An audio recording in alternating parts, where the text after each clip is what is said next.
స్టేషన్లో మొదలైన ప్రేమ. ఉదయం 6 గంటలు. రైల్వే స్టేషన్లో వాన చినుకులు కురుస్తున్నాయి. రైల్వే స్టేషన్ మొత్తం జనాలతో హడావుడితో నిండిపోయింది.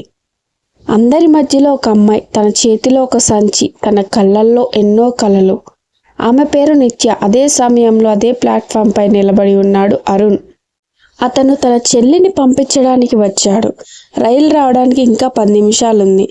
అప్పుడే ఒక చిన్న పాప చేతిలో ఉన్న బెలూన్ వెళ్ళి ట్రాక్ పై పడింది. పాప ఏడవడం మొదలెట్టింది. నిత్య వెంటనే పరిగెత్తి పాపను ఆపింది. అరుణ్ మాత్రం స్టేషన్ సిబ్బందిని పిలిచి బెలూన్ తెప్పించాడు. పాప సంతోషంతో నవ్వింది. ఆ నవ్వు చూసి ఇద్దరు ఒకరినొకరు చూసుకొని చిరునవ్వు నవ్వుకున్నారు.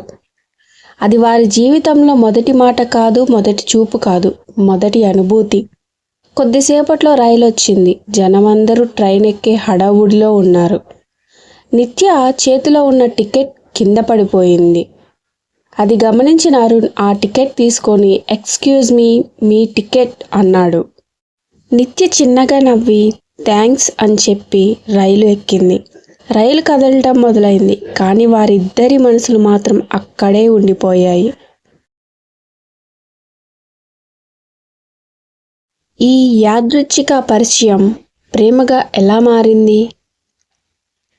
కొనసాగుతుంది పార్ట్ 2లో. కొన్ని ప్రేమలు పరిచయంతో మొదలవ్వవు. ఒక చిన్న చూపుతో మొదలై జీవితాంతం గుర్తుండిపోతాయి. Write by Ajju Chinnu. Like, share, subscribe. Thank you so much.